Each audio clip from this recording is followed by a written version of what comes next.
तुमचे स्वागत आहे माझ्या यूट्यूब चॅनलवर। आज आपण हे बघा 60 पर्स शिवलेल्या कंप्लीट केलेल्या आहेत ते मी तुम्हाला दाखवत आहे, कारण की आपल्या या ऑर्डरच्या होत्या त्या हे बघा 2 दिवसात आपण कंप्लीट केले आहेत। मी हे बघा या कलरिंग आहेत, कलरिंग केले आहेत आपण सगळ्या, येलो, ही पिंक कलर, ही रेड कलर आणि हे बघा खणाच्या त्या शिवल्यात या, आणि ह्या बॉर्डरच्या अशा आपण ह्या कंप्लीट केल्या आहेत। त्याचा हे बघा बेस पण बघा अशा नॉर्मल साध्या केल्यात आपण। हे बघा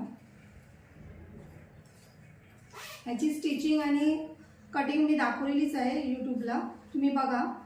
आणि जर तुम्हाला अशा ऑर्डर करायच्या असतील तर तुम्ही मला मेसेज करू शकता, त्याच्यावर मी तुम्हाला रिप्लाय देईन। मी हे तुम्हाला दाखवण्यासाठी छोटासा व्हिडिओ काढला आहे हा, की हे बघा आपल्या ह्या 60 पर्स कंप्लीट झालेल्या आहेत। जर तुम्हाला अशा अजून बघायच्या असतील वेगवेगळ्या डिझाईन पर्सच्या वगैरे तर तुम्ही मला मेसेज करा किंवा मला कमेंट्समध्ये सांगा की तुम्हाला या मी पर्स शिवलेल्या कशा वाटल्या त्या। जर तुम्हाला माझी व्हिडिओ आवडली असेल तर लाईक करा, कमेंट करा, शेअर करा, सबस्क्राईब करा आणि बेल आयकॉन ऑन करायला विसरू नका।